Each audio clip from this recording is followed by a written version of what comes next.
Staff Sergeant Marcus Rodriguez checked his gear one final time as the helicopter blades thundered overhead. The desert heat of Afghanistan felt like opening an oven door, even at 5 in the morning. His squad of 8 Marines sat quietly in the chopper, each man lost in his own thoughts about the mission ahead. The intelligence reports had been clear. A high-value target was hiding in a compound just outside Kandahar. This wasn't just any terrorist. This man had been responsible for planning attacks that killed dozens of innocent civilians. The mission was supposed to be straightforward. Get in, capture the target, and get out before dawn. Rodriguez had done this type of operation dozens of times before. At 32 years old, he was one of the most experienced squad leaders in his unit. The younger Marines looked up to him, and he took that responsibility seriously. Every man under his command had a family back home waiting for them to return safely. As the helicopter descended toward the landing zone, Rodriguez could see the compound in the distance. It looked quiet, almost peaceful in the early morning light. The buildings were typical for the region: mud brick walls, flat roofs, and small windows. Nothing seemed out of the ordinary, but something in his gut told him this mission wouldn't go according to plan. The pilot's voice crackled through their headsets. 2 minutes out, Marines. Weather looks good, no wind. You'll have clear skies for the operation. Rodriguez nodded and gave his team the signal to prepare for insertion. Each Marine performed their final equipment checks with practiced efficiency. Private Johnson, the youngest member of the squad at just 19 years old, looked nervous.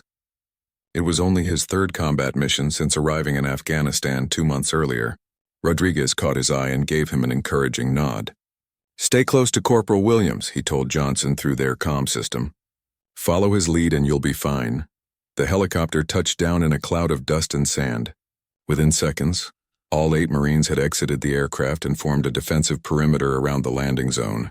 The chopper lifted off immediately, disappearing into the darkness as its engine noise faded into the distance. Now they were on their own. Rodriguez used hand signals to move his team toward the compound. They moved in a tactical formation with 2 Marines providing overwatch while the others advanced. The silence of the desert was almost complete, broken only by the distant barking of a dog somewhere in the village. As they approached the outer wall of the compound, Rodriguez noticed something that made his blood run cold. There were fresh tire tracks in the sand leading away from the building. The tracks were recent, probably made within the last few hours. Someone had left the compound in a hurry, and that could only mean one thing: their target knew they were coming.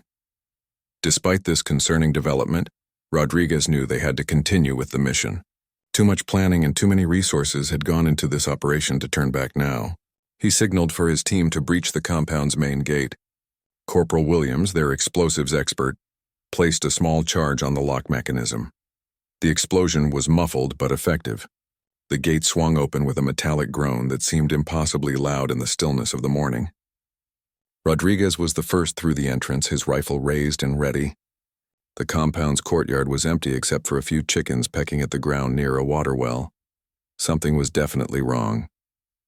The intelligence reports had indicated that multiple people lived in this compound, but there were no signs of recent human activity. No cooking fires, no clothes hanging on lines, no children's toys scattered around the yard. The place felt abandoned, like everyone had left in a hurry. Rodriguez made the decision to continue clearing the building systematically. His team split into 2 groups, with 4 Marines checking the main house while the other 4 secured the smaller outbuildings. Every room they entered was empty, with only basic furniture and a few personal belongings left behind. In the main house, they found evidence that confirmed Rodriguez's worst fears. Maps were spread across a table in what appeared to be a planning room, and several cell phones had been left behind with their batteries removed. This wasn't just an empty compound. It was a trap that had been carefully prepared and then abandoned. As Rodriguez was examining the maps more closely, he heard a sound that made his heart stop.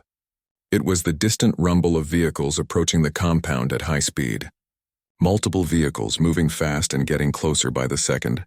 He immediately radioed his team with the alert that would change everything. "Ambush incoming. All units prepare for contact."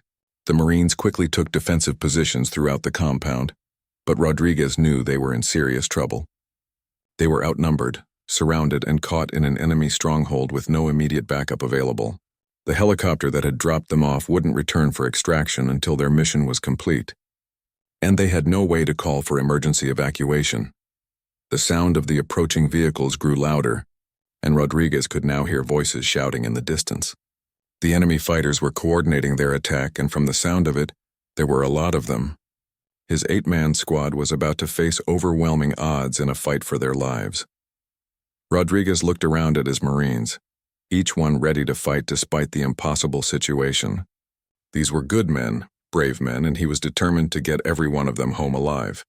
He had no idea that in just a few minutes he would be lying in a pool of his own blood, fighting to stay conscious while his world exploded around him in a nightmare of gunfire and destruction. The first shots came from the rooftops surrounding the compound.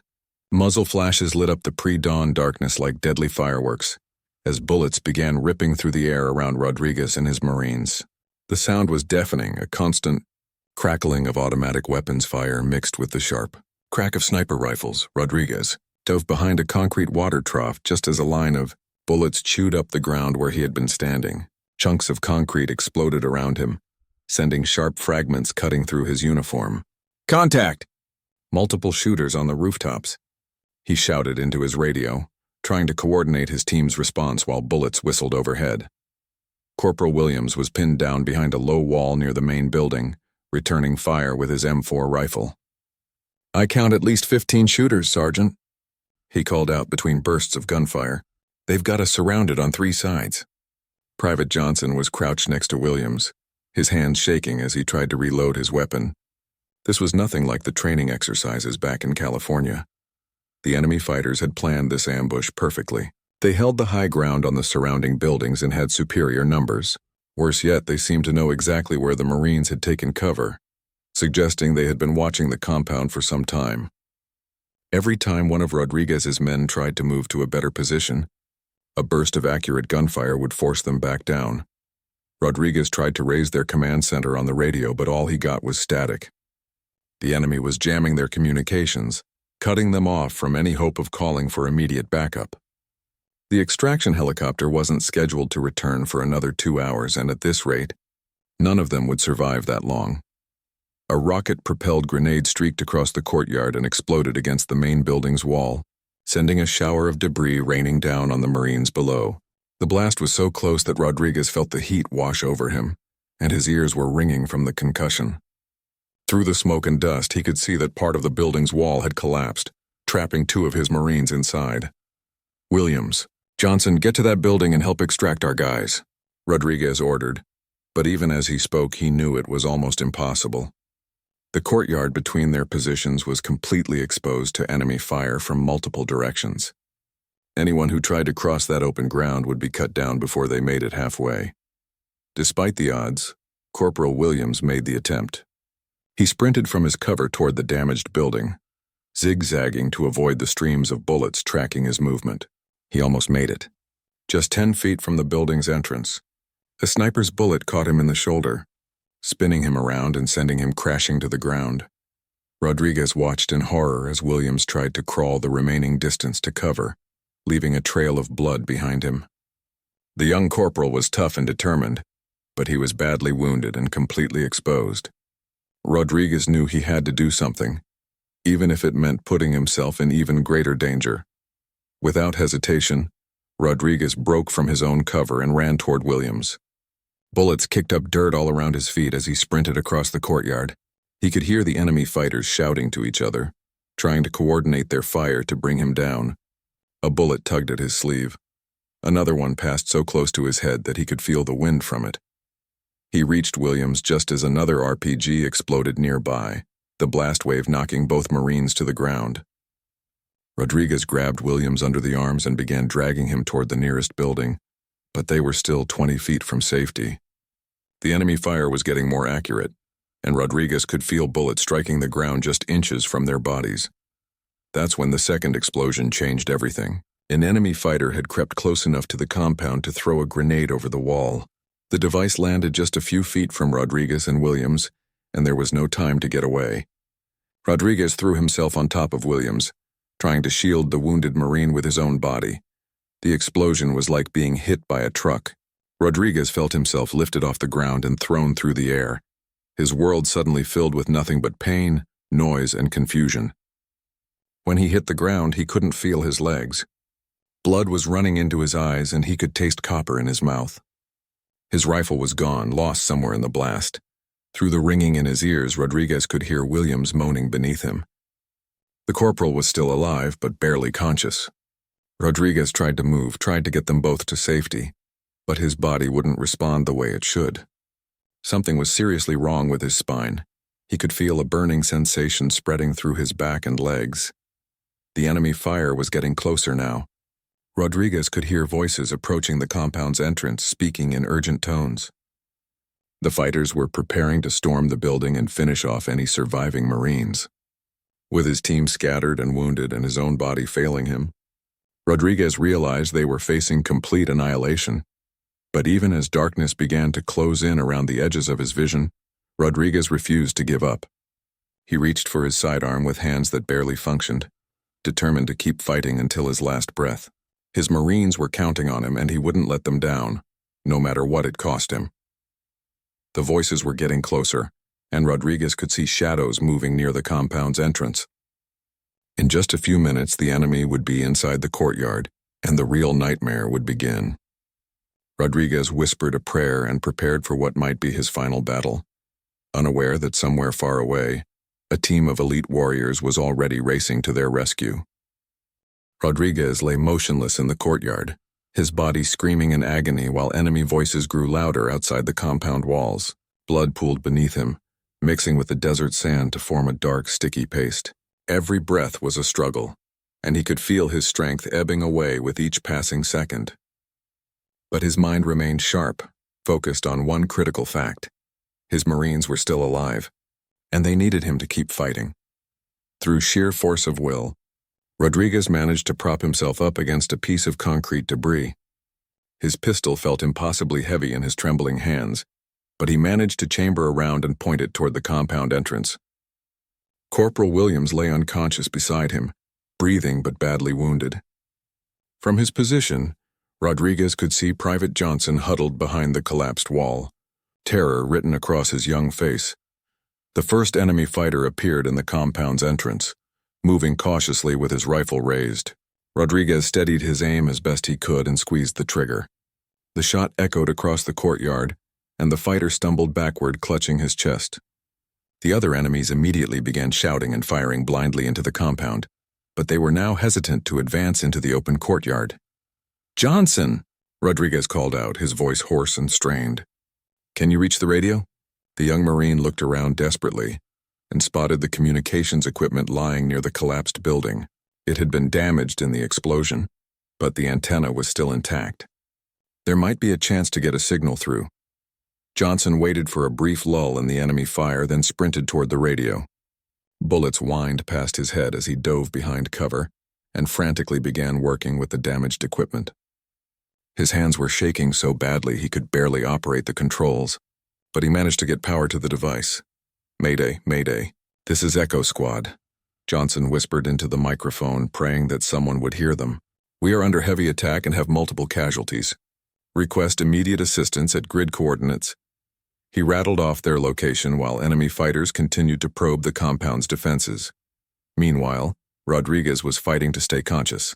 The pain in his back had become a constant, burning agony, and he was losing blood faster than his body could replace it. But every time he felt himself starting to fade, he would catch sight of one of his Marines and find new strength to continue fighting. From somewhere inside the main building, he could hear voices calling for help.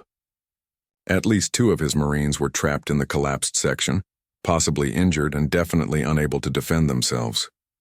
If the enemy fighters managed to get inside the compound, those men would be completely helpless. Another fighter appeared at the entrance, this one smarter than the first. He stayed low and used the wall for cover while trying to get a clear shot at Rodriguez's position. Rodriguez aimed carefully and fired, but his vision was starting to blur and the shot went wide. The enemy fighter smiled grimly and raised his weapon. That's when Corporal Williams suddenly came to life. Despite his shoulder wound, he had managed to retrieve a grenade from his vest. With his good arm, he pulled the pin and hurled the device toward the entrance. The explosion sent the enemy fighter flying and brought down part of the compound's front wall. temporarily blocking the entrance with rubble. "Nice throw," Rodriguez gasped, amazed that Williams was even conscious, let alone fighting. The corporal managed a weak smile before slumping back against the debris, his face pale from blood loss. They had bought themselves a few more minutes, but Rodriguez knew the enemy would find another way in soon enough. The sound of voices and movement outside the compound told him that the fighters were regrouping for another assault. He could hear them discussing tactics in urgent tones, and it was clear they were planning to attack from multiple directions simultaneously. His small group of wounded Marines wouldn't be able to hold them off much longer. Rodriguez tried to take inventory of their situation. Of his 8-man squad, 2 were trapped in the building, 1 was unconscious, and he himself was barely able to move. That left 4 Marines in fighting condition, scattered around the compound and running low on ammunition. Against an enemy force of at least 20 fighters with superior positions and unlimited supplies, their chances were practically zero. But Rodriguez had not survived 12 years in the Marines by giving up when things looked impossible. He began formulating a desperate plan. If they could create enough confusion and hold out just a little longer, there might be a chance that help would arrive. The radio message had gotten through, and somewhere out there American forces were aware of their situation. "Johnson," he called out, "do we have any more explosives?" The young Marine checked his gear and nodded, holding up 2 grenades and a small charge that Williams had been carrying. It wasn't much, but it might be enough to even the odds a little. Rodriguez outlined his plan quickly. When the enemy attacked again, they would let the fighters get partially into the compound before detonating the explosives. It was risky. They might end up caught in their own blast, but it was their best chance of survival. Each Marine would have to time their actions perfectly, and there would be no room for error. As if responding to some unspoken signal, the enemy fighters began their final assault. Rodriguez could hear them approaching from 3 different directions, their footsteps crunching on the sand and debris outside the walls. This was it, the moment that would determine whether any of his Marines lived to see another day. Rodriguez raised his pistol one more time, ignoring the waves of pain that washed over him with every movement. Around the compound, his remaining Marines prepared for what they all knew might be their last battle, but they were ready to fight to the end, because that's what Marines do. They never leave a brother behind, and they never surrender. 50 miles away at Forward Operating Base Chapman, Lieutenant Commander Jake Sullivan was reviewing intelligence reports when the emergency transmission crackled through the communications center. The voice of Private Johnson, strained and desperate, cut through the static with coordinates and a request for immediate assistance that made Sullivan's blood run cold. Sullivan was the leader of SEAL Team 6's Alpha Squadron, and he had been in enough combat situations to recognize the sound of men fighting for their lives. Within seconds of hearing the transmission, he was barking orders to his team and grabbing his gear. There was no time for lengthy mission briefings or detailed planning. 8 Marines were trapped and dying, and every minute of delay could mean the difference between rescue and recovery. "Gear up now," Sullivan shouted to his 12-man team. "We have Marines in contact, multiple casualties. Enemy forces unknown but substantial." His SEALs moved with practiced efficiency, each man knowing exactly what equipment to grab for this type of emergency response. Within 4 minutes, they were running toward the helicopter pad, where 2 Blackhawks were already spinning up their rotors. As the helicopters lifted off into the desert night, Sullivan studied the tactical map on his tablet. The coordinates Johnson had transmitted showed a location in hostile territory, at least 30 minutes away by air. Intelligence reports indicated heavy enemy activity in that area, which explained how Rodriguez's squad had walked into such a well-prepared ambush. Sullivan's team had worked with Rodriguez before during joint operations, and he knew the Marine sergeant to be a solid, reliable leader. If Rodriguez's squad was in trouble, it meant they had encountered something far worse than a routine firefight. The enemy had clearly been planning this ambush for some time, and they had chosen their ground well. The pilot's voice came through Sullivan's headset. "Sir, we're getting reports of heavy weapons fire from the target area. Looks like multiple RPG explosions and sustained automatic weapons fire. Whatever's happening down there, it's intense." Sullivan nodded grimly and began finalizing his assault plan. Back at the compound, Rodriguez's desperate gambit was playing out exactly as he had hoped. The enemy fighters had breached the compound from 3 directions simultaneously, confident that they were attacking a defeated and helpless enemy. They walked straight into the trap Rodriguez had set for them. Johnson detonated the first explosive charge just as a group of fighters entered the main courtyard. The blast caught them completely by surprise, eliminating 4 enemies and stunning several others. At the same moment, the Marines who were still able to fight opened up with concentrated fire from their concealed positions. The enemy force, which had been expecting to overrun a handful of wounded Americans, suddenly found themselves taking heavy casualties in a confined space.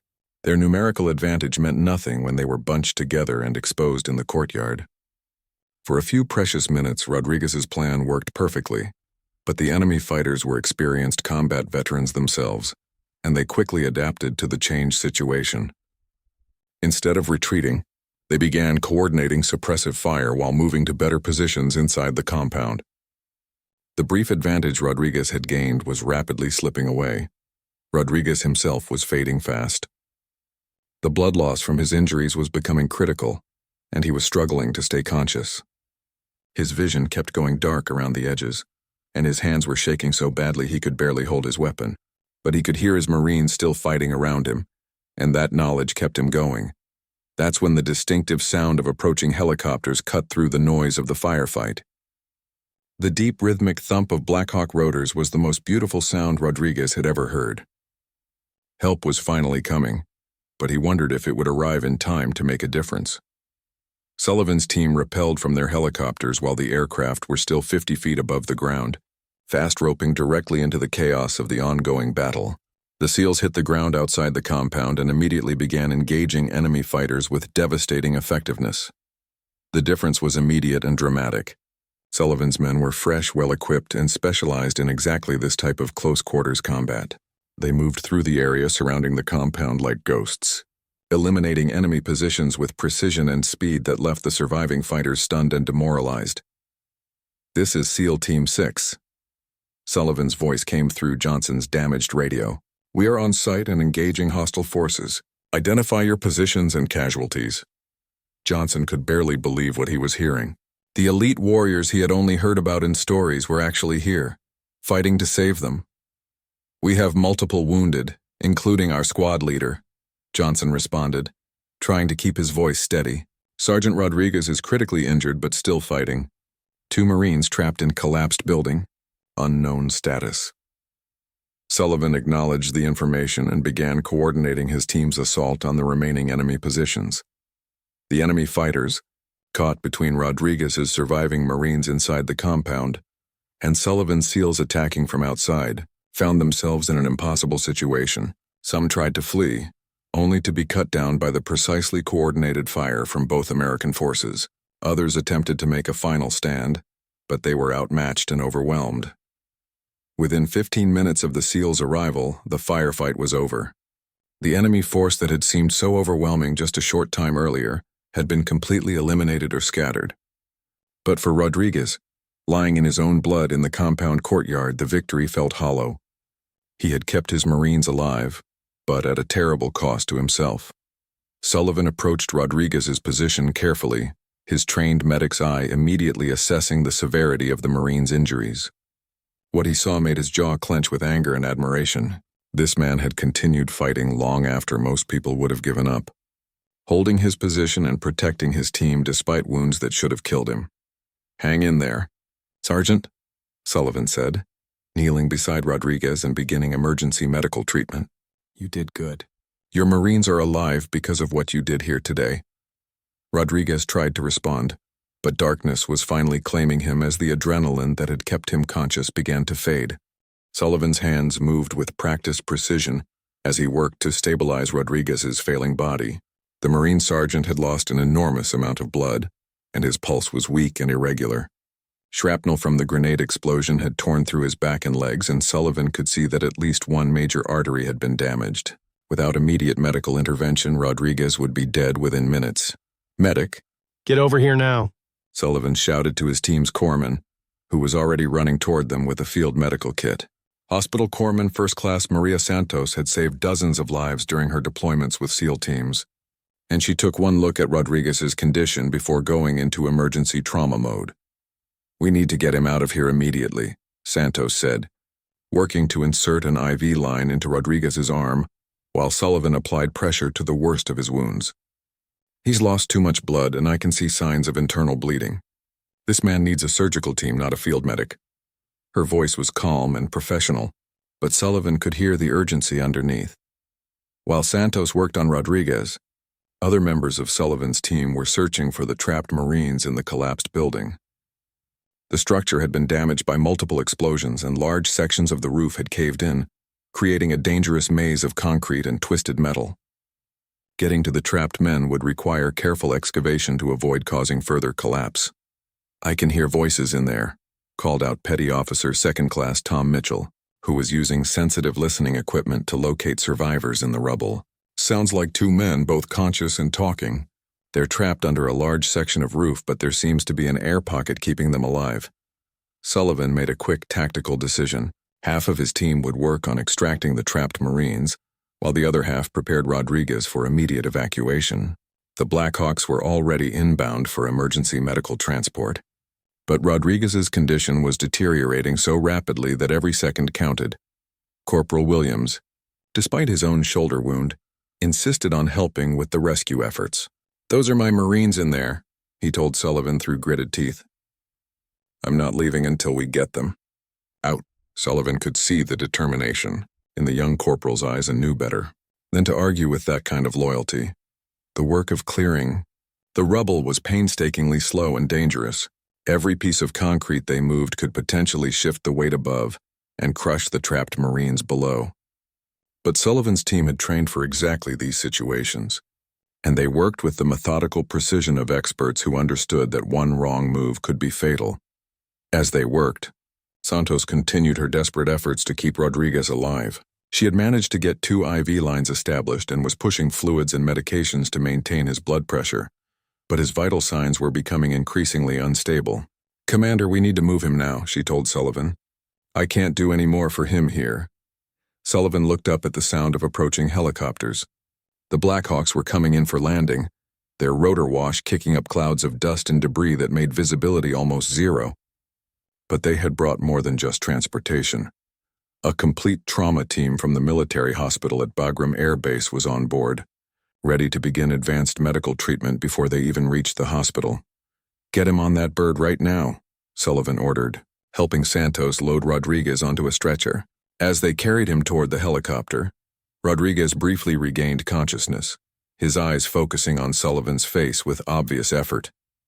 "My Marines," he whispered, his voice barely audible over the noise of the rotors.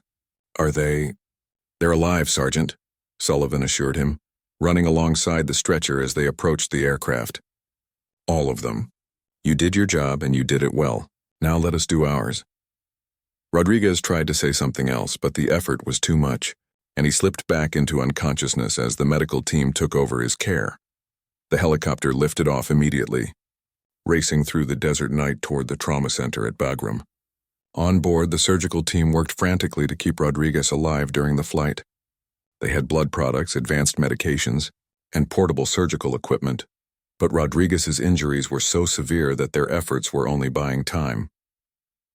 Back at the compound, Sullivan's team had finally broken through to the trapped Marines. Sergeant First Class David Kim and Lance Corporal Mike Torres emerged from the rubble covered in dust and sporting various cuts and bruises, but both men were able to walk on their own. They had been incredibly lucky. A fallen beam had created a protective pocket that saved them from being crushed when the roof collapsed. "How's Sergeant Rodriguez?" was the first question Kim asked as soon as he was clear of the building. When Sullivan explained that Rodriguez had been evacuated with critical injuries, both Marines insisted on being taken to the hospital immediately to check on their squad leader. The loyalty and brotherhood these men showed for each other reminded Sullivan why he had chosen to serve alongside such warriors. The remaining wounded Marines were loaded onto the second helicopter for transport to the hospital. Corporal Williams, despite his protests, was strapped down and given pain medication for his shoulder wound. Private Johnson, physically uninjured but clearly shaken by his first real combat experience, sat quietly during the flight, staring out the window at the desert passing below. As the helicopters flew through the night toward Bagram, Sullivan couldn't stop thinking about what he had witnessed at the compound. He had seen many acts of courage during his military career, but Rodriguez's actions went beyond ordinary bravery. The Marine sergeant had literally refused to die until he knew his men were safe, drawing on reserves of strength and determination that Sullivan found almost impossible to comprehend. At Bagram Air Base, the trauma center was already prepared for the incoming casualties. Rodriguez was rushed directly into surgery, where a team of military surgeons began the long and complex process of trying to save his life. The initial assessment was grim. He had multiple internal injuries, significant blood loss, and potential spinal cord damage that could leave him paralyzed even if he survived. Sullivan and his team waited in the hospital corridor, still covered in dust and blood from the rescue operation. They didn't speak much, each man lost in his own thoughts about what they had experienced. But they all understood that they had witnessed something special, a demonstration of courage and leadership that would stay with them for the rest of their lives. The surgery lasted 14 hours. Throughout that time, Rodriguez's Marines maintained a constant vigil in the hospital waiting room, refusing to leave until they knew their sergeant would survive. Corporal Williams, his arm in a sling, paced the corridor despite doctors' orders to rest. Private Johnson sat quietly in a corner chair, still processing everything that had happened during his first real combat experience. Dr. Sarah Mitchell, the chief trauma surgeon at Bagram, emerged from the operating room exhausted but smiling. "He's going to make it," she announced to the assembled group of warriors who had been waiting for news. It was touch and go for a while, and he lost more blood than anyone should be able to survive, but your sergeant is one tough Marine. The doctor's expression grew more serious as she continued her report. "However, his injuries are severe. He has significant spinal cord damage that will require months of rehabilitation. We've managed to save his legs, but it's going to be a long road to recovery. The man you brought me tonight should have died on that battlefield, but somehow he found the strength to keep fighting until help arrived." Sullivan felt a weight lift from his shoulders as he heard the news. He had seen too many good men die on foreign battlefields, and saving Rodriguez felt like a small victory against the random cruelty of war. "When can we see him?" Sullivan asked, speaking for the group of Marines who had clustered around the doctor. "He's in recovery now, still unconscious from the anesthesia," Dr. Mitchell replied. "But in a few hours, once he's stable, you can visit briefly. Just remember that he's been through tremendous trauma, both physical and psychological. Recovery is going to take time, patience, and the support of people who understand what he's been through." 3 days later, Rodriguez opened his eyes to find his hospital room filled with flowers, cards, and photos from Marines around the world who had heard about his actions during the ambush. Sullivan was sitting in a chair beside his bed, reading a letter from Rodriguez's wife back home in California. When he saw that Rodriguez was awake, Sullivan smiled and leaned forward. "Welcome back to the land of the living, Sergeant," Sullivan said, setting the letter aside. "Your wife sends her love, and she wanted me to tell you that she's very proud of you. So are a lot of other people, apparently." He gestured toward the massive collection of get-well wishes that covered every surface in the room. Rodriguez tried to speak, but his throat was dry and painful from the breathing tube that had been removed just hours earlier. Sullivan helped him take small sips of water while Rodriguez gathered his thoughts. "My Marines," he finally managed to whisper. "Are they really all okay?" "Every single one of them," Sullivan confirmed. "Williams is being treated for his shoulder wound and will make a full recovery. Johnson is being recommended for a promotion and a Bronze Star for his actions during the firefight. Kim and Torres were bruised but otherwise fine. You kept your promise, Sergeant. You brought them all home." Over the following weeks, as Rodriguez began the long process of rehabilitation, the full story of what had happened that night began to emerge. Military investigators determined that the ambush had been planned weeks in advance, with the enemy using detailed intelligence about American patrol patterns to set up the perfect trap. Rodriguez's squad had walked into a situation that was designed to be unsurvivable, but Rodriguez had refused to accept defeat. Even with critical injuries that should have left him helpless, he had continued to fight, coordinate his team's defense, and protect his wounded Marines until help arrived. His actions had saved 7 lives and demonstrated a level of courage that impressed even the most experienced combat veterans. The official commendation read at Rodriguez's medal ceremony 3 months later captured what many found difficult to put into words. Staff Sergeant Rodriguez's extraordinary heroism and selfless devotion to duty reflect great credit upon himself, the Marine Corps and the United States of America. His actions represent the finest traditions of military service and remind us all of the courage that ordinary people can display when faced with impossible circumstances. Rodriguez, now walking with the aid of a cane but determined to return to active duty, stood at attention as the Medal of Honor was placed around his neck. In the audience sat his wife and children, his fellow Marines and Lieutenant Commander Sullivan, who had become a close friend during Rodriguez's recovery. But perhaps the most meaningful moment came after the ceremony, when Private Johnson, now a corporal himself, approached Rodriguez privately. "Sergeant," Johnson said, his voice thick with emotion, "I want you to know that everything I learned about being a Marine, I learned from watching you that night. You showed me what it means to never give up, no matter how bad things get." Rodriguez clasped the young Marine's shoulder and smiled. "You did good that night, Corporal. You kept your head when everything was falling apart, and you got that radio message through. That call for help is what saved all our lives. Sometimes being a hero isn't about charging into battle. Sometimes it's about doing your job when you're scared and everything seems hopeless." Years later, Rodriguez would return to Afghanistan as a battalion commander, leading troops in the same region where he had nearly died. The compound where the ambush took place had been demolished, but Rodriguez made a point of visiting the site during one of his patrols. Standing in the desert where he had fought for his life, he reflected on how that terrible night had changed him. The experience had taught him that courage isn't the absence of fear. It's the decision to keep fighting despite being afraid. It had shown him that ordinary people are capable of extraordinary things when they refuse to give up on the people they care about. Most importantly, it had reinforced his belief that no mission is more important than bringing your people home safely.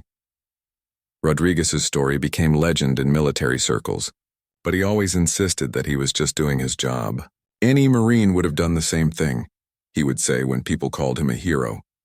"We take care of our own. That's what we do." But those who were there that night knew they had witnessed something rare and special, a demonstration of the courage and determination that makes ordinary people into heroes when the moment demands it.